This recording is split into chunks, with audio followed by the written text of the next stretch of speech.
What's up, everybody? How are you guys? Has had a wonderful morning, afternoon so far, and I hope that nothing terrible has happened between now and since the last time we talked. So we've got a lot to cover today. There's been a whole bunch of stuff that I've been interested in, researching, listening to podcasts about, reading articles, just been really digging through what's going on. There's so much right now that's being pushed in front of us that we call news, right? But we have to decipher. We have to be able to pick it apart. We have to be able to sort of extrapolate what really is worthy of calling news in our minds, and then what really isn't. And then we have to decide from there what we're going to read and believe and surround ourselves around and look at and listen to and talk about and all those things. We have to decide that. And when we decide that, we have to stick to our guns, right? We can't compromise, which is tough when you look at social media. Facebook, Twitter, Instagram, YouTube, these things are ways that people are interacting now on like sub-meta levels. These people, if you go to Twitter, it's crazy town. It's crazy. And a lot of the big podcasters that I listen to are all on Twitter, and they all are really big into Twitter. And I'm not into it. I've tried it for a while. I tried to get into it, but honestly, it's such an endless chasm of crazy that, man, I just don't even want to dig into it. But you look at how they're communicating, right? They are literally just taking these clippets and snippets of data, and then they're regurgitating them, putting different spins on them, but ultimately what they're doing really is just saying the same things over and over and over again. This is gonna maybe get some feels or maybe hurt somebody. I hope not too much. But when we had the last school shootings or the last mass shooting, what we were looking at, what we were seeing, was people saying the same things as what they're currently saying right now. Like right now, they're saying these things, the same things they've been saying, right? And so I just wonder if there's any efficacy in any way to putting is there any value that we can really put on a lot of these news stories that we're seeing all over our Facebook news feed, right?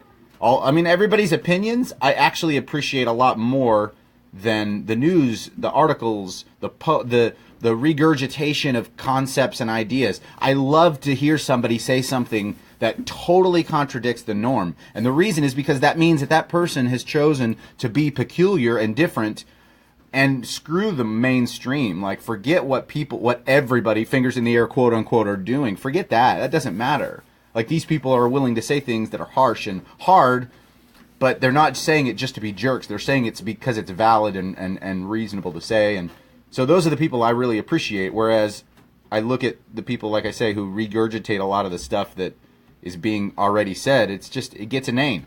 It gets, it gets boring after a while. And it gets to the point where you feel like there's nothing current happening at all in news, in politics. It's just the same things happening over and over, the same arguments being regurgitated over and over and over again. So we're going to try to break out of that mold. I want to, at least. And so yesterday, I was having a discussion with a few guys, Jake Daly and Shane Edwards. I think they were on, and we were discussing this floating trash island in the middle of the ocean. We took some photos and pictures of it. We found some photos, and I posted them yesterday, so you can go to my newsfeed yesterday and see them. But there's a floating trash island, and we just got into a very lengthy discussion. I think we talked yesterday for like 80 minutes almost about this discussion, and it was all about how just atrocious it is that we continue to consume without any kind of concept or idea that we should have any responsibility to do anything with our trash. We just take our trash and we put it in a bag and we put it on the curb and we just think that's it, right? We're so removed from the process. And I was thinking about how oh, hey, what's up, Mike? We're on a live broadcast today, and Mike just commented. He said, cannabis packaging is so wasteful. I haven't experienced that. I live here in Nebraska, so I haven't experienced that personally, but I can concur. The package wasting. And then we had a couple of people comment and say, well, hemp, you can use hemp to make plastic. And so you can also use hemp to make concrete. And so then the whole discussion became about legalization and all this different stuff. But I want to get back to the consumption idea. Because I went on a long hike with a friend yesterday, and it was great. It was amazing, and thank you so very much, my buddy Casey, for being willing to come out with me and help me get out of my. I was really depressed, is the facts, and I wasn't in a good headspace. And my buddy Casey took me out, and we drank water and had fun and threw around some discs, and it was very beneficial, very valuable, and it was good times. But we got to talking about eating meat, right? We got to talking about eating meat and the separation of Americans from the consumption of meat to the destruction of a living being in order to eat the meat, right? They've had this separation. And so my buddy Casey, I was like, hey, man, we used to have a farm, a little urban homestead. We raised chickens. We raised little human beings, like 6 of them. They weren't a part of the farm, but they were part of what we were raising. We had the chickens, rabbits, quail. We had organic vegetables. We had rain barrels. We had all kinds, and it was all right in the city too.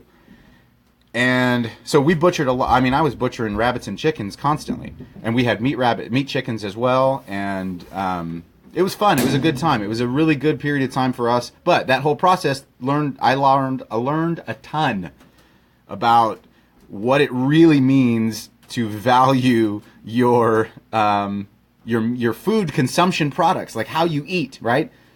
Because it was like, you know what? I told my daughter, I said, listen, we got to the point where she was so grossed out by the fact that we were butchering chickens. And so I told her, I said, listen, babe, I said, I need you to come out with me and I'm going to show you how I butcher a chicken. I'm going to show you how I do the process so that you understand that when you go to a store and buy a chicken breast and we toss it in a grill and eat it and it's good and scrumptious, you need to know where that came from. You need to understand what the chicken breast is, what a leg is, what a thigh is. And I'll tell you something. I stopped eating meat for a while. And if I did eat meat, it had to be really removed. It had to not taste gamey at all because it did a lot for me personally. It gave me a lot of appreciation, and I can't wait for the chance to get back to that agrarian living, that kind of living where I'm not removed from how and what I eat and like where my food comes from, and understanding that something had to die in order for me to consume it, right? So that whole conversation really summarized or came to a summation by basically saying that Americans are wasteful. They're consumers. They consume, and they don't stop consuming until they can't. And then they build another thing so that they can make it better and easy. You know, if we ran out of, I got some stories coming up, and it's going to blow your mind that Americans are literally eating all of the chickens. It's disgusting. It's disgusting. So the first article at the top of this post here we're talking about is this the article titled "Promising Ivy League Student 19 Killed in Opioid Crisis."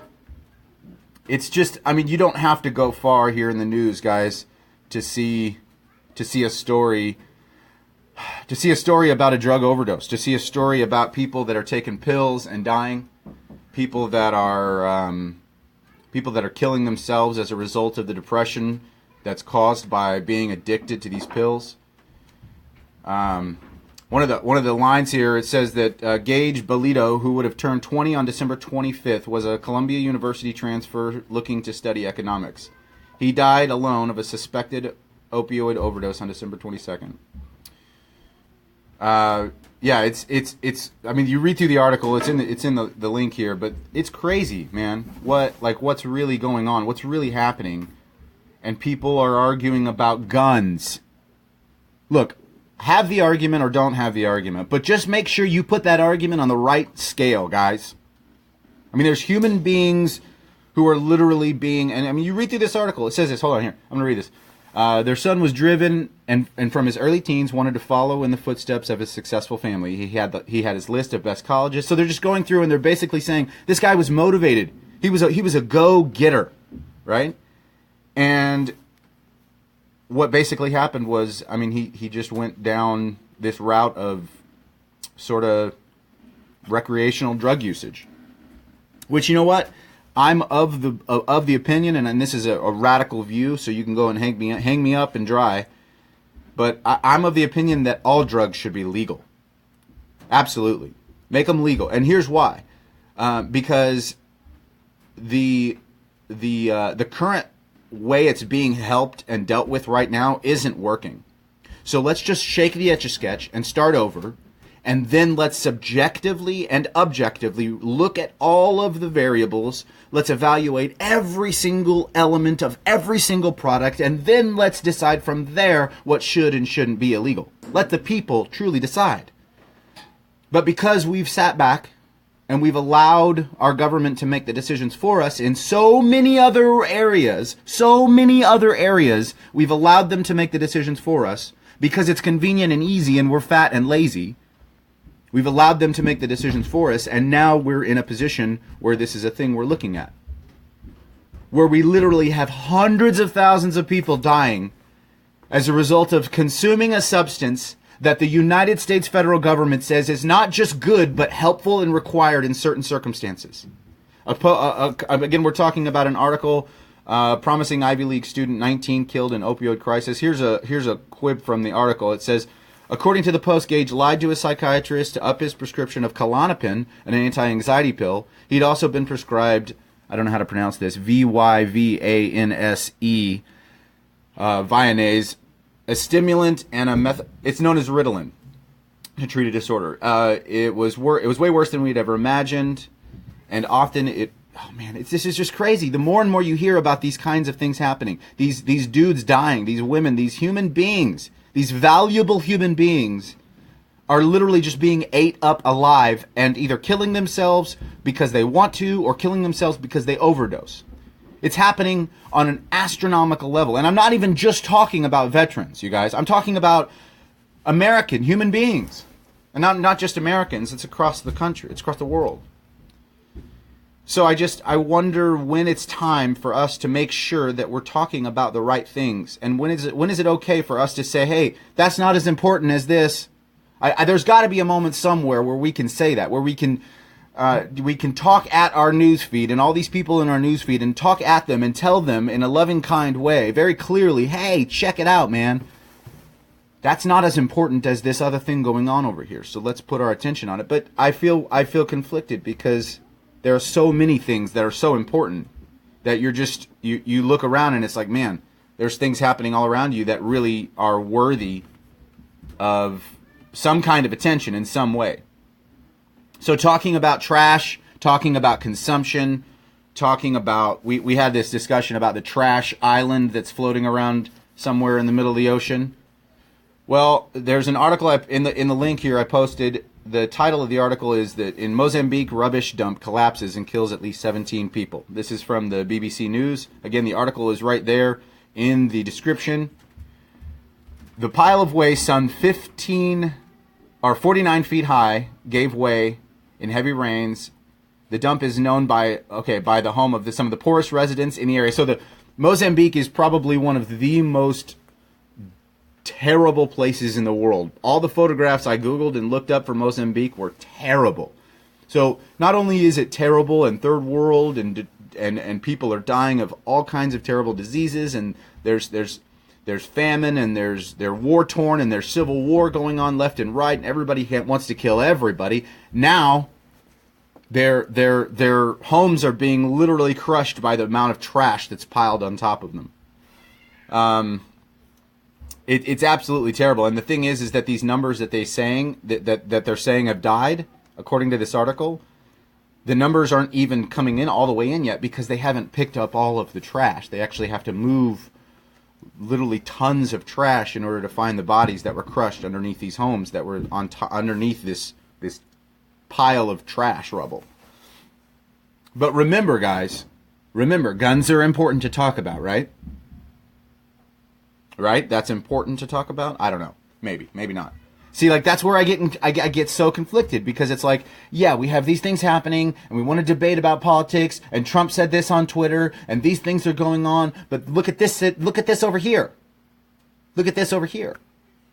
It says that many, including children, have little choice but to make their homes either on, next to, or in the dump. The dump not only provides them with food, but also goods to sell. So they eat out of the dump, they pick out the trash, and they go and they sell the trash. We've created an entire economy out of the amount of trash that we're dumping on the world, guys. It's just so terrible. It's so terrible. It's so terrible. We've got to do something different. We've got to change the pace. We've got to think differently about the way we're consuming, the way that we're packaging, the way that we're thinking about what we're buying. I mean, it may be easier to buy something bagged in plastic, but if there's a way I could buy it when it's not bagged in plastic, I'd rather do that because it wouldn't waste the plastic. I know that sounds ridiculous, but think about the amount of plastic that's being consumed, right? Think about the amount of plastic that's being consumed in juxtaposition to the amount of human beings literally living in filthy garbage, living in garbage. In Mozambique, these people are living in garbage, you guys. That's pretty gross. That's terrible. That's heinous. But remember, we're going to worry about what Trump said on Twitter, right? No, I'm not trying to make it, one thing more important than the other. I'm trying to bring perspective. I'm trying to make it seem like it is definitely hypocritical to complain about this or that with my, the things that I complain about in my life are tough for me. But when I look at them and I compare them to the folks in Mozambique or the family of that Ivy League student that killed himself or died of opioid overdose, I think, man, I should shut up. I should shut up a lot. I shouldn't be complaining as much as I am. I shouldn't be whining as much and bickering and fighting and just going on and on and on and on and on. It's so dumb. The amount of time that we waste complaining and bickering on Facebook, it's so frivolous, you guys. We've got to refocus. We've got to stay on point. We've got to stay on point. So again, if you have want more information, I'm going to little plug here about the advocacy work that we do here in Omaha, or more information about service dogs, veterans, that kind of stuff, please visit BorisTheServiceDog.com. It'll just take you to the Facebook page, which has tons of updates, videos, cool pics about my cool, amazing black dog named Boris. Boris, can you say hi? Nope, he doesn't talk. That's right, because dogs don't speak English. So the next time you see a dog in public and you're asking a question, hey, does that dog talk? Or, hey, Bubby, he doesn't talk. So dogs don't talk English, not yet at least. Moving on, modern advances in technology have given us the freedom to have millions and millions of news articles right at the tips of our fingers. We literally can know anything, and I decided to use that resource to find out if KFC is running out of chickens, and it turns out they have. I went and found this article on the BBC. It's in the description here. Here's the title. It says KFC has closed more than half of its 900 UK outlets after delivery problems meant they ran out of chickens. Last week, the fried chicken chain switched its delivery contracts, and they had to close their stores. And it was really funny because when you go to their Facebook page and go back and look over some of the posts that people were upset about it, it was these fat people, and there was so many. I know that's really mean to say, but I'm telling you the facts. They were very, very, very large people going out on, and I think they were like trolls. I don't think they were real Facebook profiles, because some of the profiles were like caricatures of people who would go to KFC. You know what I mean? Caricatures of people who would live their lives around KFC and lose their brain if KFC closed. Well, apparently that was what's happened, but I found it absolutely hilarious. And just another sign that maybe we shouldn't be so attached to these kinds of things. Maybe it's actually bad that KFC exists and that it can make millions of dollars every year. Because we live in a world where if I showed you a video of me breaking a chicken's neck, cutting off its feet and head, cutting out the guts, disemboweling it, quartering it, bagging it, freeze drying it, or shrink wrapping it, and then putting it in the freezer. If I showed you a video of that, I guarantee you it would get pulled down. I guarantee you it would get marked as violence. I guarantee you there would be outrage. And I also guarantee you that no one gives a crap that KFC made $1 million. No one cares. And if they care, they only care as much as it affects them, or as convenient as it is for them to do, they'll post something on Facebook about how it's terrible, or they'll share some PETA post. But the real animal activists, if they eat meat, if they're animal activists that eat meat, they should be farmers, or they should kill animals. They should. That should be a thing they have to do, because then that creates consistency, right?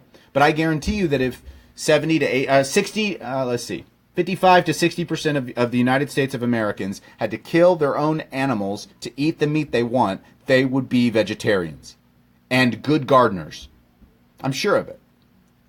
Because the process and operation of killing an animal and taking its life and letting the blood come out, and when you kill a rabbit, I butchered a lot of rabbits, and when you butcher a rabbit, its spine still has movement even after it's dead. So you're going and you're cutting the back strap off, you can still feel the subtle, small pumping movements. And it is terrifying. Terrifying. Because, it's like you don't expect it. And when you feel it, it's almost like you stuck your finger in a light socket. It's like, bang! You feel like you just got lit up. And it really startles you. And so, or it can startle you. But what it did for me was it reminded me, oh yeah, I'm actually taking something's life right now. I'm actually ending something's life. Like, I'm actually choosing to end something's life for the purpose of my consumption or my betterment. And in this case, I was actually taking the meat and quartering it out, and I had friends that would barter with me for it. So they would give me some, I would give them something, and I would give them pelts too. I would dry and tan pelts and all that, or not tan them, but I wish I could. But the moral of the story is, there was an immediate attachment to what kind of meat I was eating, and I couldn't eat a lot of the meat that I was butchering because it was hard. When you smell blood off of a butchered animal, when you smell that, man, it's a thing. It really does something to you. It gives you a respect. I know adults that if they stood in the room with me while I was butchering, they would feel ill. They would feel like they were going to pass out, but they would have no problem going to Burger King or McDonald's most people now are like highbrow. They're like, oh, I go to Culver's, or I go to this place, or I go to that place. But truth be told, the truth is you're still going to a place to consume meat, right? A meat product. And what you need to know is that meat product was carved off of the carcass of a dead animal, which is good and fine.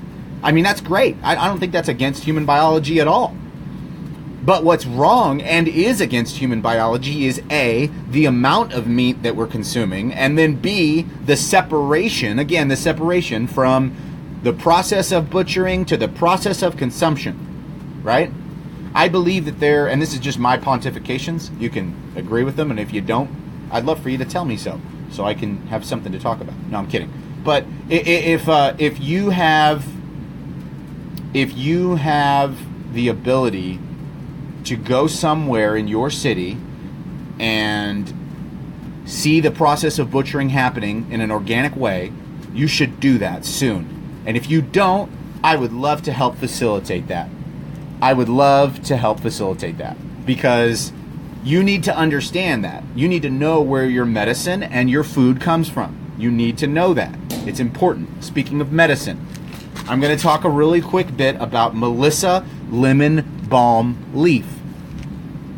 Melissa Lemon Balm Leaf. My personal choice for Melissa Lemon Balm Leaf company provider is Nature's Way. We get ours. It's a non-GMO, organic, all that stuff. We get it from, I think we either get ours from Amazon or Lucky Vitamin. I'm not 100% certain. But I'm going to read the back. It says, commonly referred to as lemon balm, is a soothing traditional herbal. Our Melissa is carefully tested and produced for superior quality. So it's got 1.5 grams of lemon balm or Melissa officinalis leaf. It's actually cool. It's great. It's exceptionally calming. I take it along with the other supplements that I already take. I've just been adding it in, and I've noticed a drastic change. It's calming. It's chill. It doesn't kick in harsh, but I can take it on an empty stomach, which is great. Whereas Kava Kava, which is something you guys should know, Kava, Kava Kava, you should know that for sure. We take Kava Kava, we love it, but it can take a toll on your stomach if you're not eating a good amount of food with it. So sometimes my diet is so peculiar because my appetite's so strange that I don't eat sometimes. Not all the time, but sometimes. And I still want to be able to take my supplements. And so the Melissa Lemon Balm helps a lot. It's again a capsule. I don't know how much the bottle costs. It's got 100 capsules in there, 500 milligrams per capsule. So it's pretty nice, and you should check it out. So that being said, moving on to the other things we were discussing was the mass consumption of food and how gross and dumb it is, and we shouldn't be doing it. The more we consume, the more trash gets dumped. The floating trash island in the ocean, the Mozambique rubbish dump falling on human beings' homes and killing them, those sorts of things are bad. They shouldn't be happening, primarily because we should know better, but also because if we make a problem, like if we create a problem, we should fix it. Like that's how we were raised. Like if you open a door, you close it. If you walk out somewhere and you leave a mess, you don't leave it like that. You leave it like you were never there. Make it look like you weren't there. That's a rule I grew up with. It's a rule that most human beings follow. You don't leave a mess. Your mama don't live here. But the problem is most Americans have disassociated themselves from where their garbage and trash and food goes to and comes from. They don't give a crap. They don't care. Why? Because it's convenient, and convenience is reigning on our altar of God right now for most human beings. Unfortunately. The outrage in the UK over the 900 KFC stores closing because they didn't have chickens. Right? The Mozambique rubbish dump falling on human beings. It's all about consumption and gives me more. And what I'm trying to encourage you guys to consider through the means of this podcast and a little bit of perspective is that there are other means, there are other ways, there are other methods. We need to know where A, our food comes from, and B, our medicine comes from. We need to know that. So I'd much rather take my Melissa Lemon Balm leaf 2 or 3 times a day than take Klonopin or Zoloft or these other things that are going to cause me all sorts of problems in the future. This guy, the guy that died, the kid that died is just one example, but there's veteran after veteran after veteran that I know who experienced these sorts of problems with pills and food and diet. It's tough. It's really tough. It's exceptionally difficult. So talking about veterans going on, again, real quick plug here, if you guys would like more information about the local advocacy work that we do here in Omaha, please visit BorisTheServiceDog.com, or for more information about the national stuff we're doing, go to VeteransForNaturalRights.org and check out their Facebook page. We're constantly trying to help veterans get more information about what they can do to obtain safe access to legal, legitimate medicine, resources, data, fellowship, camaraderie, service dogs, information, everything we can do to help this veteran community get better. Hey, what's up, Joshua Pete? Glad you're here, man. So, excuse me. So check those things out. Please and thank you. In the description of this live podcast, there is a bunch of different articles. We've talked about the trash. We've talked about the chickens. We've talked about the opioids. Now we're going to talk about the veterans. So check that article out there. It's at the very bottom. The article title is from 11 Alive News out of Atlanta, Georgia. It's titled, Veterans Denied Claims Because of This Little Known Rule. It says that investigation has discovered that VA has denied paying for thousands of emergency room visits for Georgia veterans because they haven't visited a doctor enough. If you serve your country, the Department of Veterans Affairs is supposed to pay for most of your medical care. It's part of the deal for joining the military and risking your life. An 11 Alive investigation uncovered, however, the VA has denied paying for thousands of emergency room visits for Georgia veterans over the past few years, and it's because the veterans did not have an emergency and they did not need to go to the doctor. That's the problem. So this guy, David Riggs, is one of those veterans. He's 55. He went there because he was having bad stomach pains and he couldn't think straight and he was having a hard time. He went there and he said he'd only been to the doctor 2 or 3 times that year. Oh, over the past 10 years, excuse me. And so basically they wouldn't pay for his visit, and oh my God. Later down it says, a few months later he received a bill from the hospital for $12,186 from the VA. At first Riggs wasn't worried because he's covered by the VA because he's a friggin' veteran. So he was surprised when he got a letter from the mail saying the VA denying his claim because he had not received VA treatment within the past 24 months prior to emergency room visit. Wow. Wow. The Veterans Administration said he wasn't seeing a doctor enough to remain eligible. It's a rule covered under a law called the Millennium Act, passed in 1999 and approved after Riggs left the Army. Riggs said that his reaction was he didn't know the rule was in effect, and he probably wouldn't have gone to the ER. I don't know. I'm sure he wouldn't have gone to the ER had he known what he was going to have happen. Now, I've had that happen recently, except for I knew about it. I had to have a tooth extracted, and the VA only does, unfortunately, they only do minor work and some small extraction stuff. They don't do like sedation or anything there. But because I wasn't covered, I'm probably going to get a bill, and they warned me about it, so I knew about it. But that's an interesting idea that if I went to the emergency room and then got a $12,000 bill because my tummy hurt, I think I'd be pretty livid. I think I'd be pretty hot.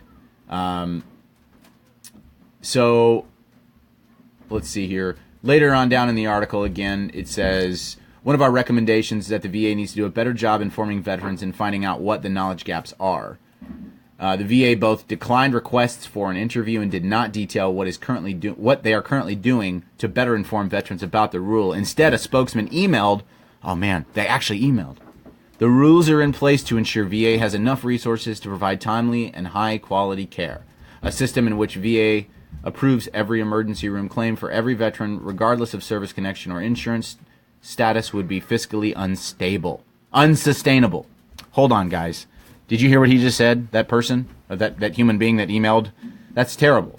Basically, they're saying that if the VA pays for every emergency room visit that is claimed by every veteran, they would not be able to be sustainable. I find that to be absolute bullcrap. I don't think that's true at all. That's a lie. That's not true. Because the VA's got buckets of money, dude. They got buckets of money. They're the United States government. That's what they are. I mean, they have the backing of the government, which, by the way, if you don't know, has fingers everywhere, right? Literally everywhere. The United States government has bases across the world.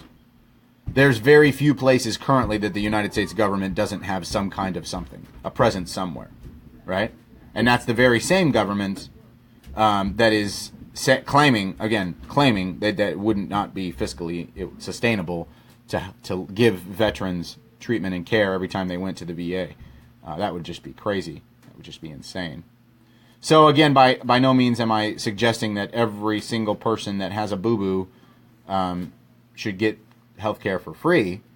But if a veteran is hurt and he's a veteran and he's service connected in some capacity, I do think he should get that treated. I do believe that. I believe that very strongly.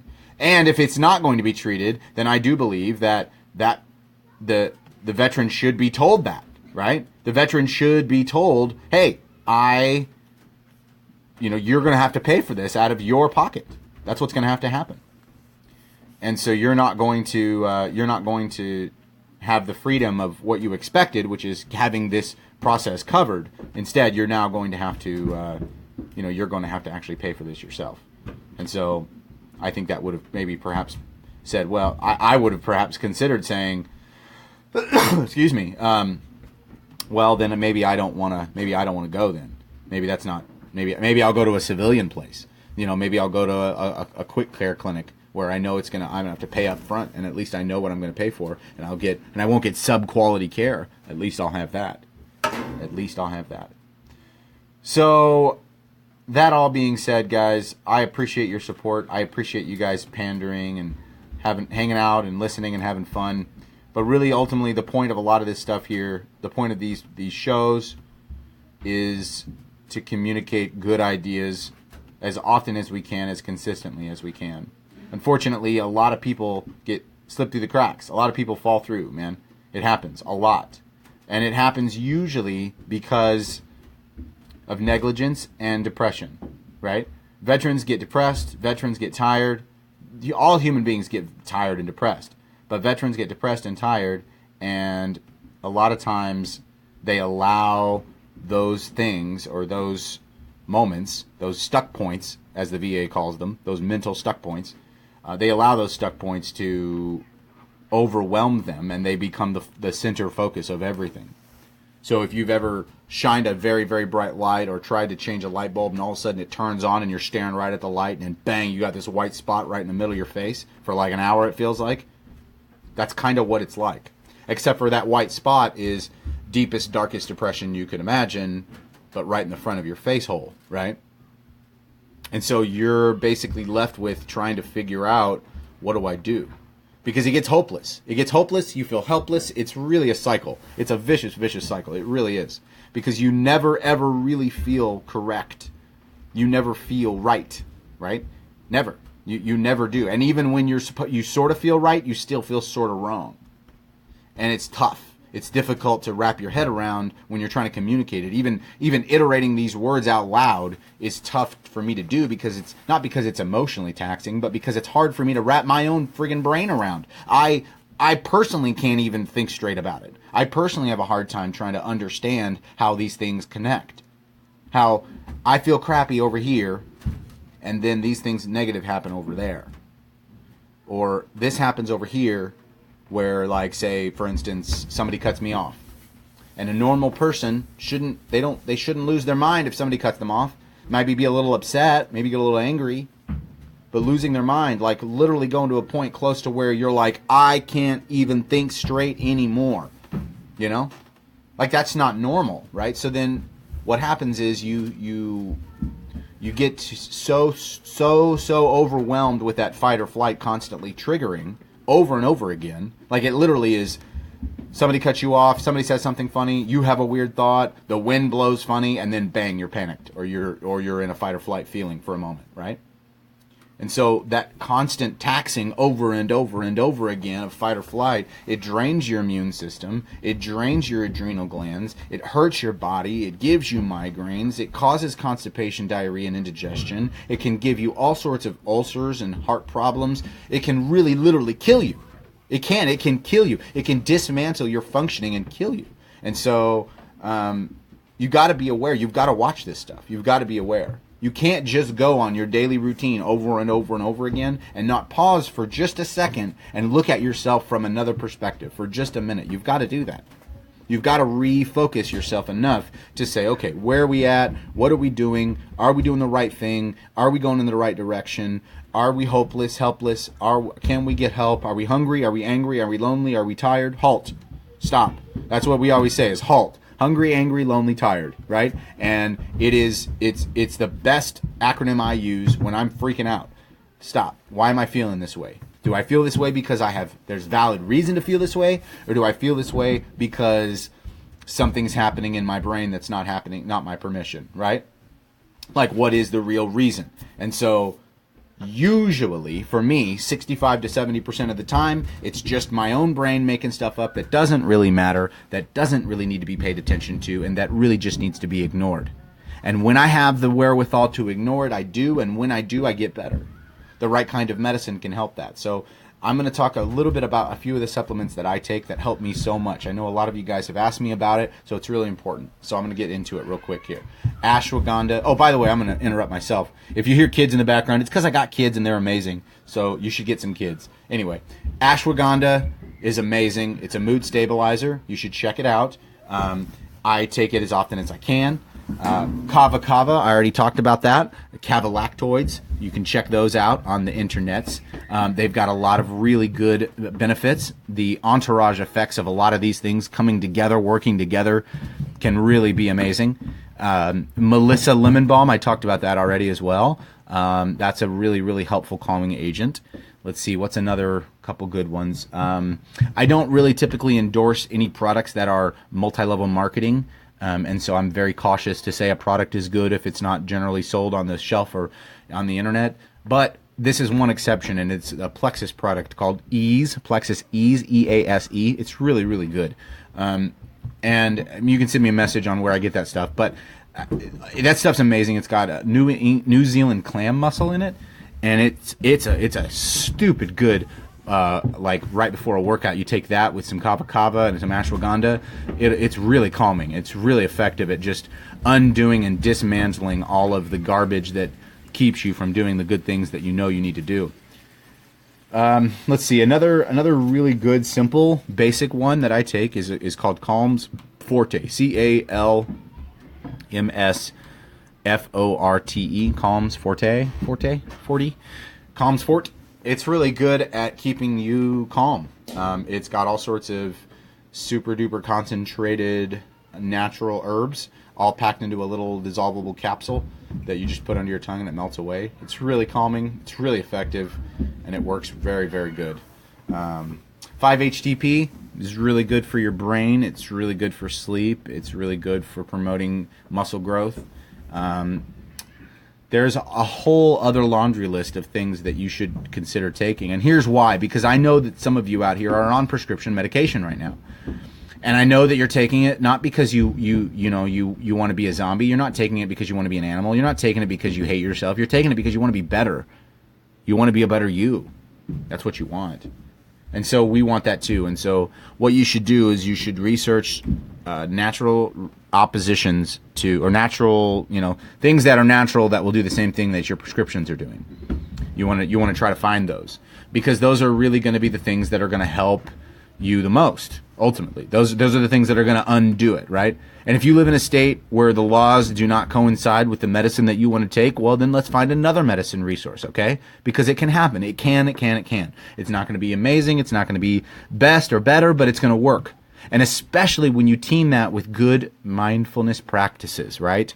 You should all go read The Cow in the Parking Lot, and then you should read The Tao of Pooh, and then you should read the Tao of Piglet is another one that's really hilarious and amazing. And then perhaps consider, maybe reading of another book that I like. It's called 4 Hour Work Week. Helps you rethink the way you look at money and the way you think about structuring your careers, especially if you're somewhat disabled or you're on special medicine to help you. Man, finding a way to make passive income that's residual, that's really, really just like constant, is going to be amazing. Oh, Boris shook and said hello. Hi, Boris. How are you? Again, Boris doesn't talk because he's a dog. Dogs don't talk. If you see a dog in public wearing a vest, don't talk to him because they can't talk. Anyway, you should try to find a way to get yourself off of the pills if you can. If you can, right? If you can. Because if you can, you should. These freshly pressed sounds and nutritious audio snacks that you guys are hearing are merely a result of a love for my fellow man and desire to see my friends and homies do better for themselves in real ways. Not just veterans, but all of my friends, all of my constituents, and whatever you call those kinds of people. For more information about the local advocacy work that we do here in Omaha, please visit BorisTheServiceDog.com, or you can visit VeteransForNaturalRights.org, or go to their Facebook page and find out more about the national stuff that we're doing to try to help veterans.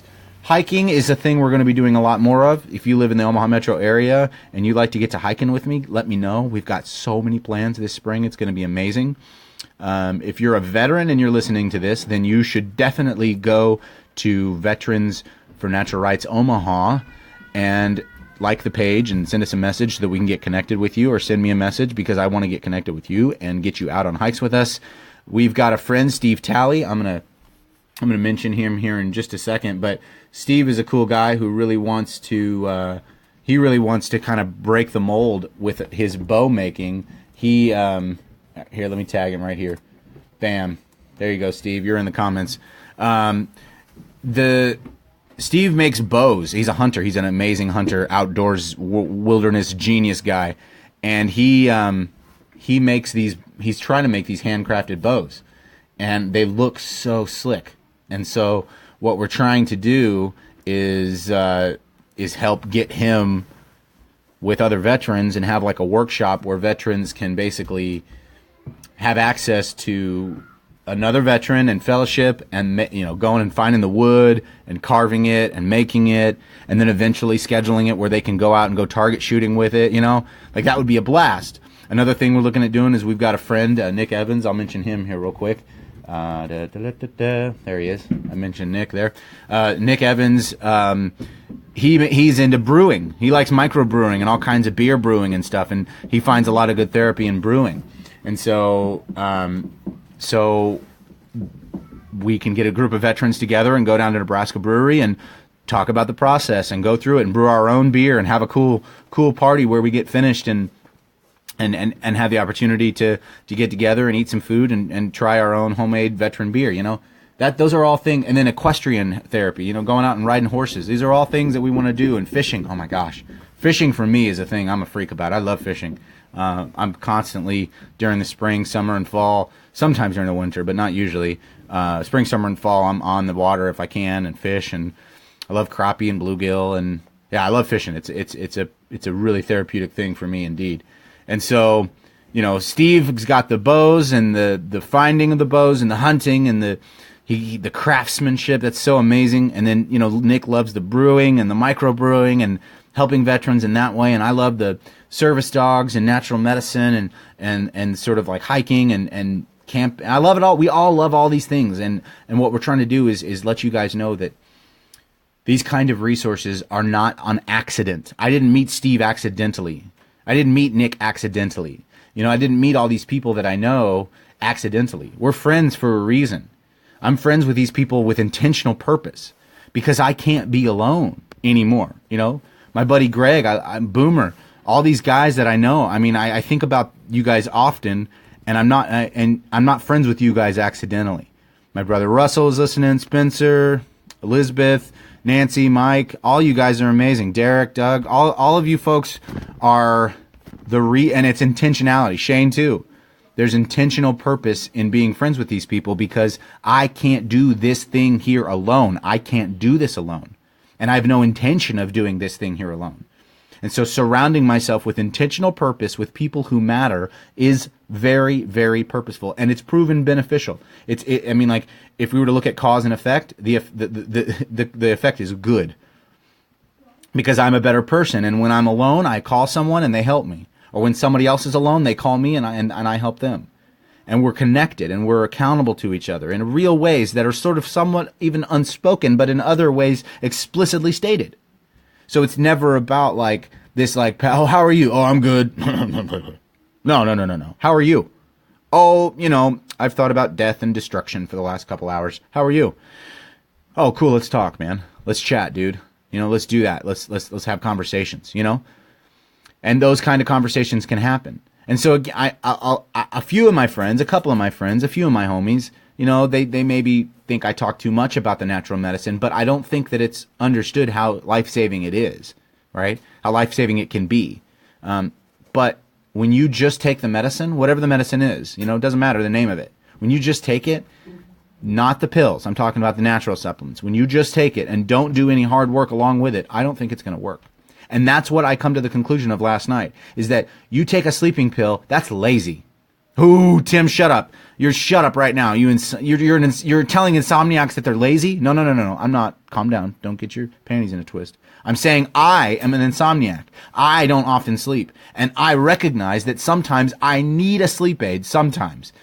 And I do everything I can to not need it. And jiu-jitsu helps, and getting active helps, and my dog helps, and hiking helps, and staying active and fit, and eating right. These things all are important elements of good sleep, right?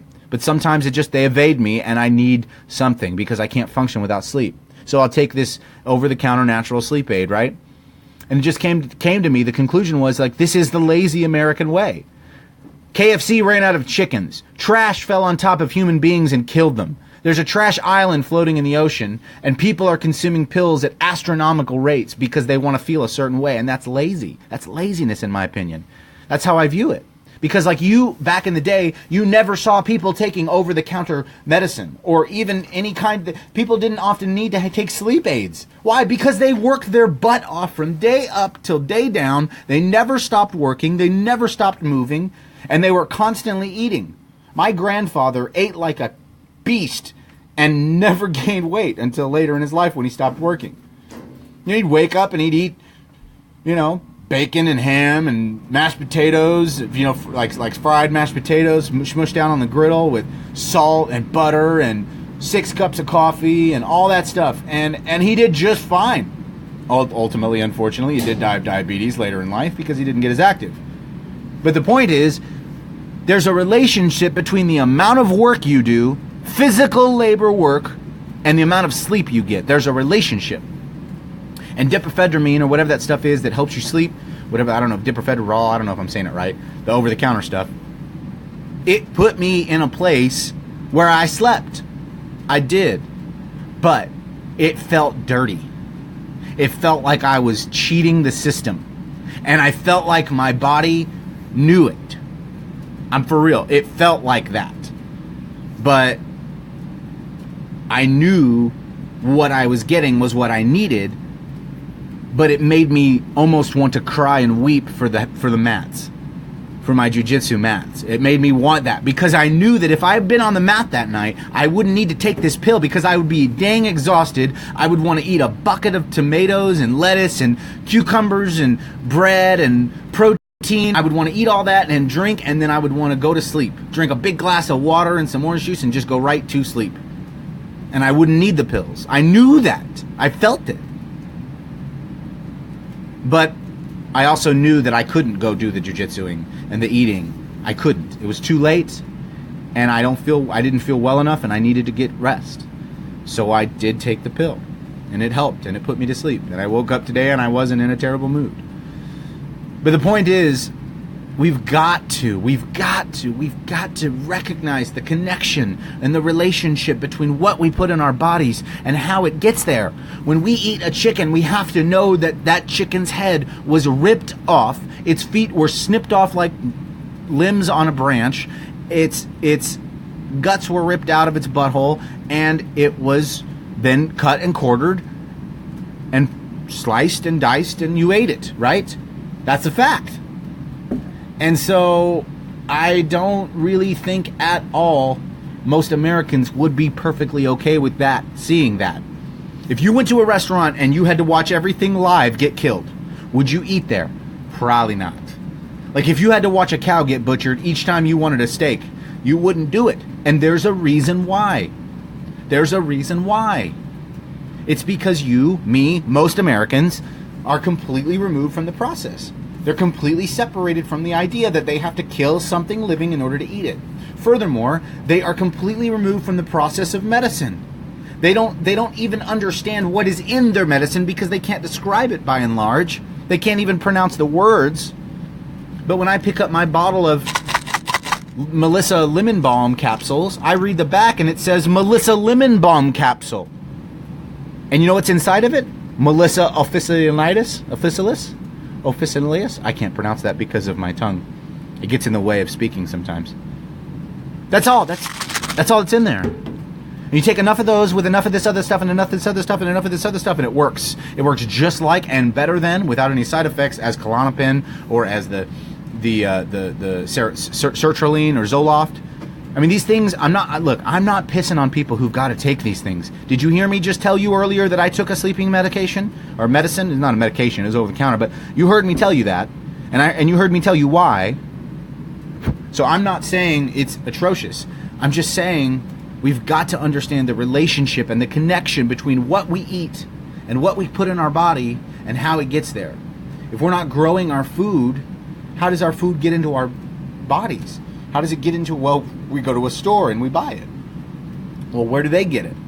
Well, then where do the distributors get it? Well, where do they get it? Okay, well, let's go back to the farmer. How does the farmer grow it? That's the problem. That's a big part of the problem. How our food is farmed, how it's created, how it's packaged, it all is leading us towards this idea that it's okay that there's a giant island of trash floating in the middle of the ocean. An island big enough that people could probably get on it and live, I bet you somebody's done it. I bet you somebody has done it. You guys should Google it and check it out. We've got to understand the relationship between food and our bodies and food and our environment.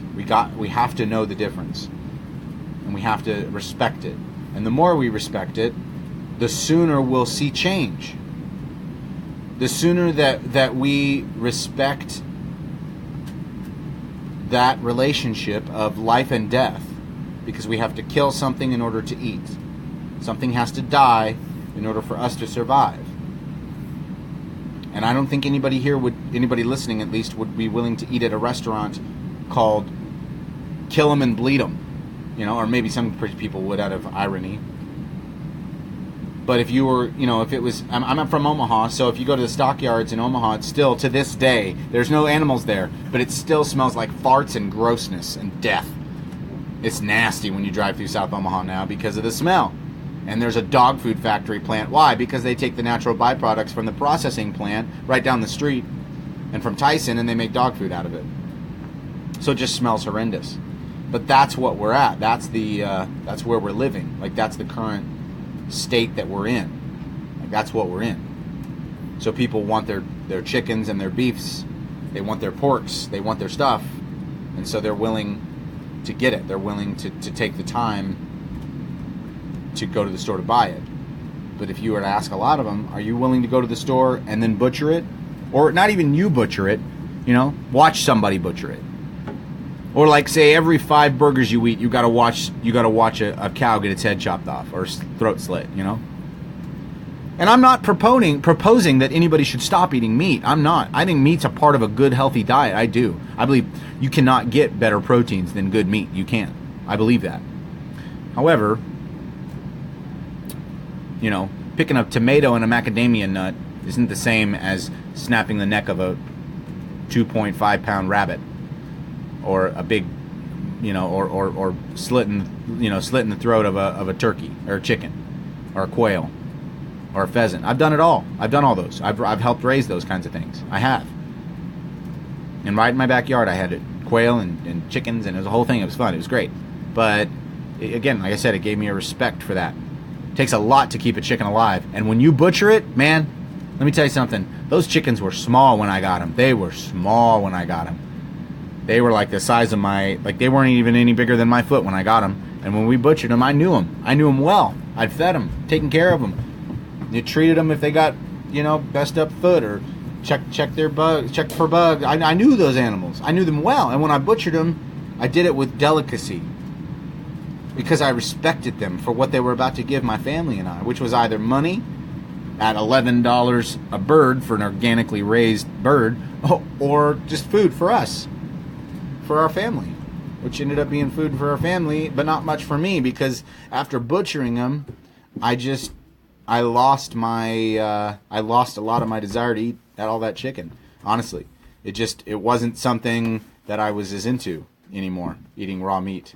I ate a lot of vegetables and salads and peanut butter and jelly sandwiches that month that we had to butcher those chickens, just because it wasn't. My wife would make a roast, and you could smell it. It'd be like a chicken roast, and it would make me want to throw up sometimes. My wife's an amazing cook, by the way. She's better than anybody else in the whole wide world, I'm sure of it. But that chicken, just the smell of it, because you could smell the blood to a degree. You can smell. Maybe it was just me, but you could smell the butchered animal smell there, and you just can't get that out of your mind, out of your mouth, out of your nose. You know how when you smell something, you sort of kind of know what it tastes like? That's kind of what it's like. Anyway, I appreciate you guys for listening this long. You're awesome. I'm going to go ahead and wrap it up today. Thank you for tuning in and staying along. Please like and share the podcast. Please let your veteran friends know that medicine is not just pills, and that if they're on pills and they want to get off of it, they have the freedom to do that. They have the ability. They can. And we hope that more and more take the opportunity to investigate what natural supplements they can get on. If you're not a veteran and you want some help, I can help you. If you are, I can also help you. Let me know what I can do to help. Thank you guys for tuning in. I appreciate it. Thank you so much.